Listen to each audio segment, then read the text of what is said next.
రాత్రికి రాత్రే పుట్టవలేసి నాగమ్మ తల్లి నిదర్శనం చూపించింది. మన ఊరి మీద దయ చూపించింది. ఇక నుంచి మన కష్టాలు తీరినట్టే.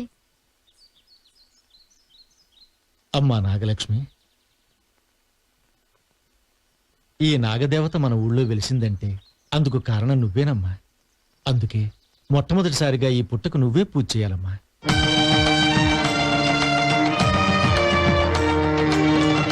అమ్మా నాగమ్మ తల్లి, మా మీద దయతలిచి మా ఊరిలో వెలిసినందుకు నిత్యం నిన్ను పూజించుకుంటాం.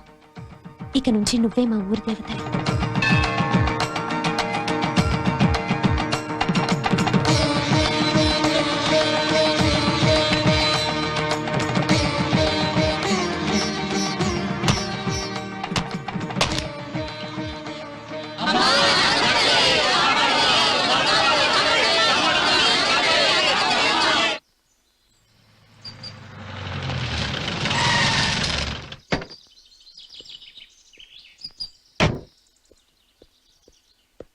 నాయనా ఆదిత్య, అమ్మా బాగున్నావా?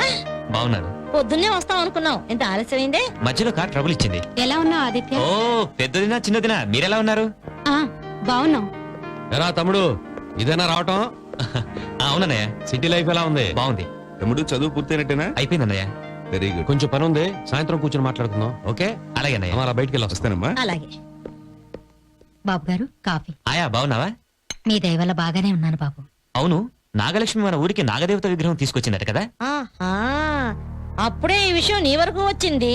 బజార్లో మన ఊరి వాళ్ళు కనిపించి చెప్పారమ్మా. అలాగా జనానికి వేరే పనే ఉంది. రాళ్ళకి రప్పలకి బొట్లు పెట్టి దేవుడని ప్రచారం చేయడం నేను నమ్మను. మనకు నమ్మకం లేకపోవచ్చు వదినా, మెజారిటీ జనం నమ్ముతున్నారు. దాన్ని మనం కాదనలేం. నాగలక్ష్మి చేసిన పని వల్ల ఊరికి ఎంతో మేలు జరుగుతుందని చెప్పుకుంటున్నారు. ఆ ఊళ్ళో వాళ్ళ మాటకేం గాని నువ్వు వెళ్ళి స్నానం చేసిరా నాయన, నేను టిఫిన్ రెడీ సరే చేస్తాను. అమ్మా. పదండి.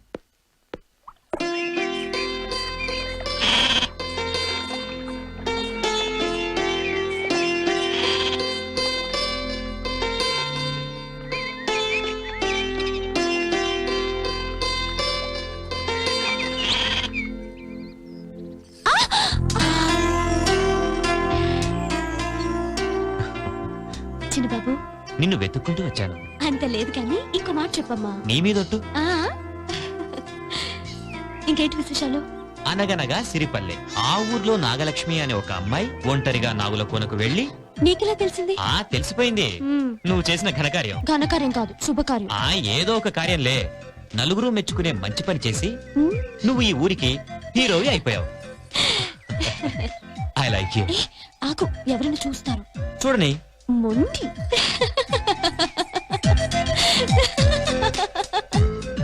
గుళ్ళ దగ్గర, గోపురాల దగ్గర అగరొత్తులు, హారతి కర్పూరము, కొబ్బరికాయలు అమ్ముకునే ఈ కనకరాజుని నీ దయ వల్ల ఒక లక్షాధికారిని చేశావు.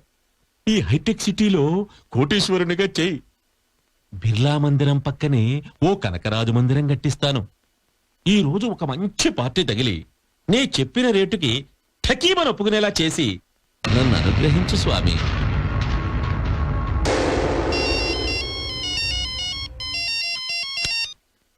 హలో, నేనే కనకరాజుని మాట్లాడుతున్నాను. ఎవరు? యోగినాథవా? జపాన్ నుంచి ఎప్పుడొచ్చావు? ఇవాళే వచ్చావా? ఏమిటి మళ్ళీ వెంటనే వెళ్ళిపోతున్నావా? సరుకు కావాలా? రెడీగా ఉంది, వెంటనే బయలుదేరరా.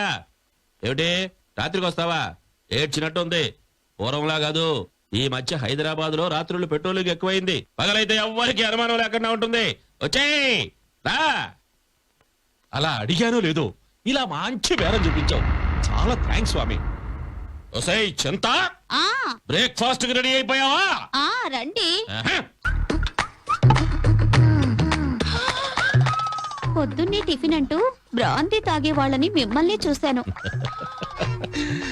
ఓ సిగ్గు మగవా, బెడ్ కాఫీకి బదులు బ్రాందీ తాగేవాళ్ళని నువ్వు ఇంకా చూసుండవు. నేను నయం కదా. వైట్ వేసిన దగ్గర నుంచి మీ దగ్గరే పడున్నాను. ఇలాంటి సీన్లు మరెక్కడా చూసే అవకాశమే లేదు. నాకు తెలియక అడుగుతాను, ఇలా ప్రొద్దున్నే బ్రాందీలు విస్కీలు ఎందుకు తాగుతారు? చేసే వ్యాపారంలో టెన్షన్లు తట్టుకోవడానికి.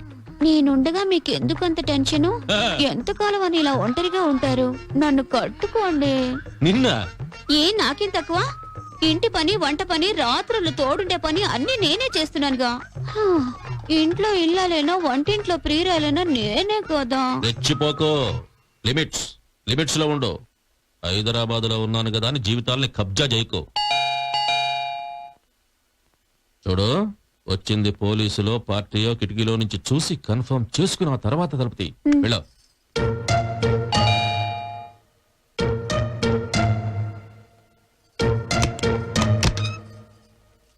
హలో జోగినాథో, రా రా. రావయ్యా రా. అవును గాని జోగినాథో, నువ్వు రావడం పోలీసులు ఎవరు చూడలేదు కదా? ఎవరూ చూడలేదులే. ఓ ఏమిటి, బాగా నచ్చిందా? అది పట్టి సీమ నుంచి కొట్టుకొచ్చానయ్యా, చాలా పురాతనమైంది. రేట్ ఎంత? ఎంత? జస్ట్ 25 లక్షలు. పాతిక? చాలా ఎక్కువ. నీకు డాలర్స్ లో అంతకంటే ఎక్కువ వస్తుందిగా. సర్లే, నీతో మాట్లాడేందుకు గానీ ఇదిగో డబ్బు. అమ్మా కవిత, మొన్నేవో డబ్బులు అడిగావుగా, ఇదిగో. సరిపోతాయా? సరిపోతాయి నాన్న. సరిత, నువ్వు నెక్లెస్ అడిగావు, నీకు నెక్లెస్ రెడీ. ఎప్పుడు ఏది అడిగినా లేదనకుండా ఇస్తున్నావు. థ్యాంక్స్ నాన్న. ఆయన పోయిన దగ్గర నుంచి ఈ కుటుంబాన్ని నువ్వే ఆదుకుంటున్నావురా కనకం.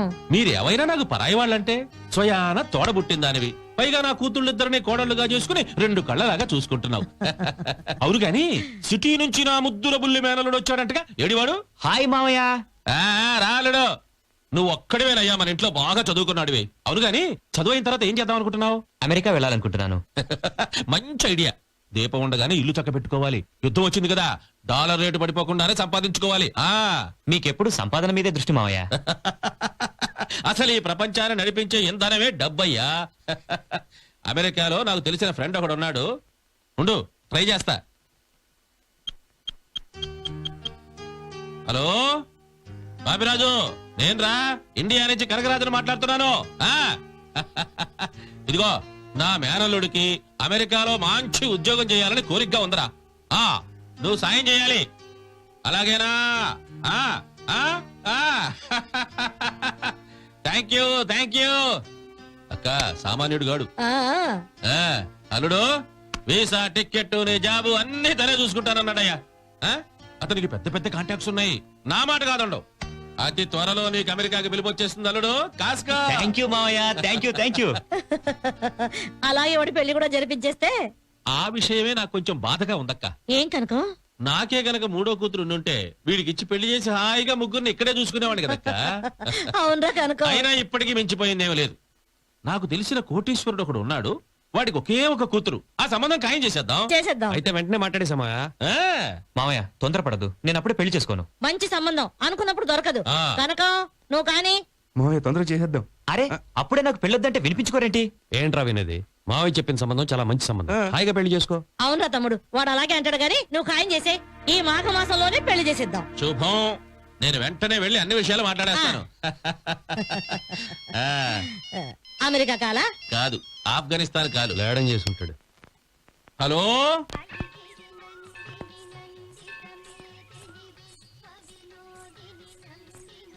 ఏం చిన్న బాబు, అర్జెంట్ గా ఏదో మాట్లాడాలన్నా? అలా గుడి చుట్టూ ప్రదక్షిణలు చేస్తూ మాట్లాడుకుందాం. ఏంటి, దేవుడి మీద సడన్ గా భక్తి పుట్టుకొచ్చింది? దేవుడి మీద కాదు, ఈ దేవత మీద ప్రేమ పుట్టుకొచ్చి ప్రేమ పుట్టుకొచ్చి పెళ్లి చేసుకుందామని. పెళ్లి చేసుకోవడం అంటే అంత ఈజీ కాదు. పెద్దలు ఒప్పుకోవాలి, ముహూర్తాలు పెట్టాలి, అందరినీ పిలవాలి, పెళ్లి పందిరి వేయాలి. ఇంకా పెద్దలు ఒప్పుకోరు, పెళ్లి పందిరి వేయడం లేదు, ఎవరిని పిలవడం లేదు.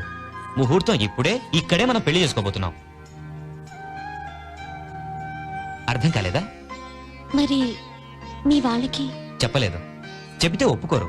అయితే నేను కూడా ఒప్పుకోను. అర్థం చేసుకో, మా ఇంట్లో నాకు వేరే అమ్మాయితో పెళ్లి చేయడానికి ప్లాన్ చేస్తున్నారు. నువ్వు నాకు కావాలి. మనం పెళ్లి చేసుకుంటే ఏ గొడవ ఉండదు. ఎందుకుండదు? చాలా గొడవ అవుతుంది. పని మనిషి కూతుర్ని పెద్దంటి అబ్బాయి పెళ్లి చేసుకుంటే ఊరుకుంటారా? ఊరుకోరు, అయినా తప్పదు.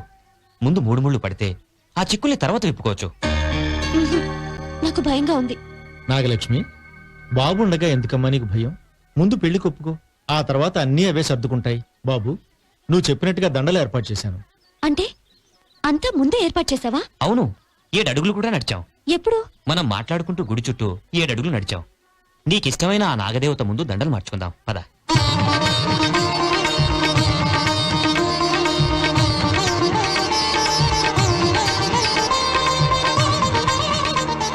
దీర్ఘ సుమంగళి పుత్ర పౌత్రాభివృద్ధి.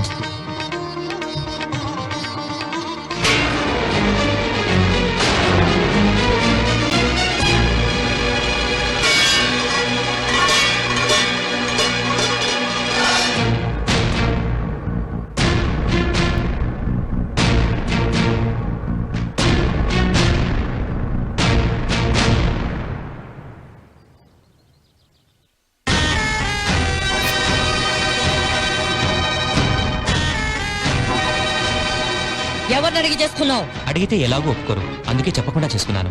ఇప్పుడు మాత్రం ఈ పెళ్లి మేము ఒప్పుకుంటాం అనుకుంటున్నావా? ఒప్పుకుంటారని అనుకుంటున్నాను. అనుకోరా, నీ ఇష్టం వచ్చిందని చేసుకొచ్చావు కదా, మేము కూడా చచ్చాం అనుకో. ఈ టైంలో చావు మాటలు ఎందుకన్నయ్యా? పెద్ద మనసుతో మమ్మల్ని దీవించండి. అవునన్నయ్య దీవించచ్చుగా. నువ్వు నోరుమై. ఏంట్రా దీవించేది? ఒక పని మనిషి కూతురు పెళ్లి చేసుకొచ్చి దీవించమంటే? అది కాదన్నయ్య, నన్ను అర్థం చేసుకోండి. ఏంట్రా నిన్ను అర్థం చేసుకునేది? మావయ్య నిక్షేపం లాంటి సంబంధం తీసుకొస్తే అది కాదని, ఈ బికారి దాన్ని రూపాయికి ఠికానా లేదని చేసుకొస్తావా? మనం తినగా మిగిలిన ఎంగిల్ కూడి తినేదాన్ని మన ఇంటి కోడలుగా తీసుకొస్తావా? మన కుటుంబం ఎక్కడ, దీని కుటుంబం ఎక్కడ? ఆ, ఊళ్ళో వాళ్ళందరూ దీని దేవత దయ్యము అంటున్నారు కదా, నువ్వేమో ఇదే అదని అనుకుని నీ కూతురు నా కొడుకు మీదకి ఉచ్చు కలిపావు, అవునా? లేదమ్మా, ఆ విషయం నాకు తెలీదు. తెలిస్తే అప్పుడే దాన్ని కట్టడి చేసి దాని కాళ్ళు విరగొట్టేదాన్ని. ఏమీ తెల నంగరాచిలాగా నువ్వు నాటకం ఆడకు. అసలు తెరవను కాబట్టి నాటకం అంతా నువ్వే ఆడిచుంటావు. మొగుడు లేడు కానీ కట్టం ఇవ్వలేవు, కనీసం పెళ్లి ఖర్చు కూడా పెట్టలేవు, కాబట్టి అన్ని కలిసి వస్తాయని దీన్ని మా వాడి మీద తోలుంటావు. నీ వల్ల ఎన్ని మాటలు అనిపించుకోవాల్సి వచ్చిందో చూడవే. ఇంతవరకు ఎవరితోనూ ఒక్క మాట అనిపించుకోకుండా బ్రతికాను. ఇప్పుడు నీ వల్ల పడరాని మాటలు పడ్డాను. నిన్ను కన్నందుకు బాగా బుద్ధి చెప్పేవే.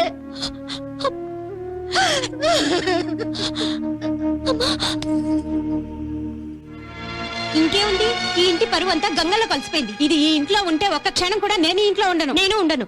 ఆగండి, మీరెందుకు బయటికి వెళ్ళడం? దీన్నే ఇంట్లో నుంచి బయటికి గంటుతారు.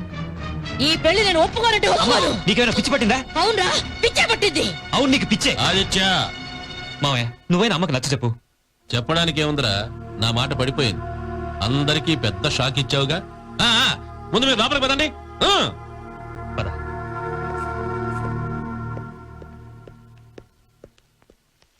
ఏడు మా నువ్వు కూడాను వాడి పెళ్లిని సమర్థిస్తున్నావా? ప్రస్తుతానికి సమర్థించాలిరా, తప్పదు. ఒరే కనకం, నువ్వు కూడా. వాడు చాలా స్ట్రాంగ్ గా ఉన్నాడక్క. మనం ఏదైనా అంటే ఎదురు తిరుగుతాడు, బయటికి వెళ్ళిపోతాడు. ఇప్పుడు మాత్రం మనందరం ఈ పెళ్లి ఒప్పుకుంటున్నట్టుగా నటించాలి. వాడు చూడకుండా దాన్ని, అదే ఆ లక్ష్మిని ఎదరగొట్టాలి. సమయం చూసి బయటికి వెళ్ళగొట్టాలి. దేనికైనా సమయం రావాలి. కూల్ డౌన్, కూల్ డౌన్, నేనున్నానుగా. ఏయ్, ఇలా జరుగుతుందని మనకు ముందే తెలుసుగా, ఎందుకు బాధపడుతున్నావు? నా గురించి కాదండి నేను బాధపడుతోంది, నా వల్ల మీకు జరిగిన అవమానం గురించి. ఏ తల్లిదండ్రులైనా తమ కొడుకు ఇష్టం లేకుండా పెళ్లి చేసుకుంటే ఇలాగే తిడతారు. ఇది సహజం. అందుకు నేనేం బాధపడడం లేదు.